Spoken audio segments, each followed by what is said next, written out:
இப்போ கோபி நல்லா well settled ஆகிட்டாரு பாக்யா வீட்லேயே. ஸோ எல்லாருமே கோபியை தாங்குறாங்க, சப்போர்ட் பண்ணுறாங்க. ஒரு பக்கம் ஈஸ்வரி ரொம்பவே தாங்குறாங்க. பார்க்கறதுக்கு நமக்கே ரொம்ப எரிச்சலாக இருக்குது.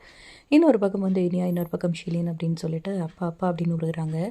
இதெல்லாம் வந்து கோபி ரொம்ப சூப்பராக செட்டில் ஆகிட்டாரு. இதெல்லாம் பார்க்கும்போது பாக்யாவுக்கு ரொம்பவே டென்ஷன் ஆகுது. இன்னொரு பக்கம் செல்வி பாருங்கக்கா எல்லாரும் மனசை மாற்றி இங்கேயே இருக்க வச்சுட்டாங்க பாருங்க அப்படின்னா, நீங்கள் என்னக்கா யோசிக்கிறீங்கன்னு பாக்யாட்ட கேட்க, நான் ராதிகாவை பற்றி தான் யோசிச்சுட்ருக்கேன். லைஃப்பில் மேரேஜ் லைஃப் வந்து எனக்கு தான் ரொம்ப அன்லக்கி, நான் தான் அன்லக்கி அப்படின்னு நினச்சேன். பட் என்னை விட ஒரு அன்லக்கி அப்படின்னா அது ராதிகா தான். பாவம் அவங்க ரொம்ப அவங்க மனசு என்ன பாடுபடும் அப்படின்னு அவங்க வந்து ராதிகாவை நினச்சி ஒரு பக்கம் ஃபீல் பண்ணிகிட்ருக்காங்க. இன்னொரு பக்கம் இனியா வந்து நல்லா குடிச்சு டான்ஸ் ஆடி வந்து செலக்ட் ஆகிடுது அடுத்த ரவுண்டுக்கு.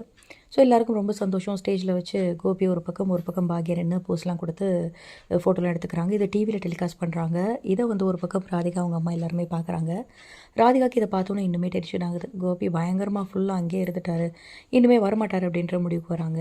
ஸோ ராதிகா எவ்வளோ மனசு கஷ்டப்பட்டிருப்பாங்க, நம்ம போய் பேசலாம் அப்படின்னு ஒரு பக்கம் பாக்யா கிளம்புறாங்க.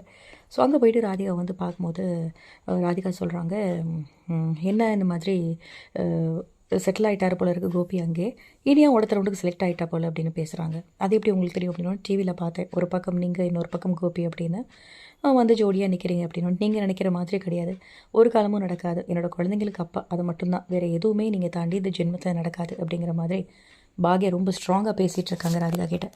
அதே மாதிரி மயுக்கு வந்து ஸ்நாக்ஸ் எல்லாம், பிடிச்ச ஸ்நாக்ஸ்லாம் வந்து கொடுக்குறாங்க பாக்யா. தேங்க்ஸ் ஆண்டி அப்படின்றாங்க மயு. அப்போ வந்து சொல்கிறாங்க, ரொம்பவே லைஃப்பில் வந்து எனக்கு மயோட சந்தோஷம் தான் எல்லாமே முக்கியம். நான் வந்து கூப்பிட்டேன் அப்போவே, மயோட பர்த்டேக்கு வாங்க அப்படின்னு அவரை கூப்பிட்டேன், வரமாட்டேன்ட்டார். ஃப்ரெண்ட்ஸை கூட கூப்பிடல. கோபி வரணுன்னு ரொம்ப ஆசைப்பட்டா மயு, ஆனால் அது நடக்கல. ரொம்பவே வேர்ஸ்ட் பர்த்டே என் பொண்ணுக்கு அப்படின்னா அது இதுதான். அவள் ரொம்ப ஃபீல் பண்ண ஆரம்பிச்சிட்டா, அதை என்னால் பார்க்கவே முடியல அப்படின்னு சொல்லிட்டு எல்லாமே சொல்கிறாங்க. இதை நினைக்கும் போது பாக்யாவுக்கு ரொம்பவே கஷ்டமாக இருக்குது. நீங்கள் நினைக்கிற மாதிரி ஒன்றும் நடக்காது, உங்கள் பிரச்சனைலாம் சீக்கிரமே சால்வ் ஆகிடும், நீங்கள் எதை பற்றியும் கவலைப்படாதீங்க அப்படின்னு சொல்லி பாக்யா ராதிகாவுக்கு வந்து அட்வைஸ் எல்லாம் பண்ணிவிட்டு ஆறுதெல்லாம் சொல்லிவிட்டு ஸோ ஒரு பக்கம் வராங்க. ஸோ என் பையன் தான் எனக்கு உலகம் அப்படின்னு ஈஸ்வரி சொல்கிறது நமக்கே கடுப்பாக இருக்குது அப்படின்னு தான் சொல்லணும். ஒரு பக்கம் போலீஸ் ஸ்டேஷனில் கொண்டு போய் கோபி வந்து உட்கார வச்சார், அதெல்லாம் மறந்துட்டு ரொம்பவே ஆடிட்டுருக்காங்க ஈஸ்வரி. ஸோ அப்கமிங்கில் என்ன நடக்க போகுது, கண்டிப்பாக கோபி பாக்யா வீட்டை விட்டு வரவே மாட்டார். ராதிகா ஊரை விட்டு கிளம்புற மாதிரி தெரியுது. ஸோ அவங்க தான் ஊரை விட்டு போவாங்க. என்னெல்லாம் ட்விஸ்ட் நடக்க போகுது அப்படிங்கிறத வெயிட் பண்ணி பார்க்கலாம்.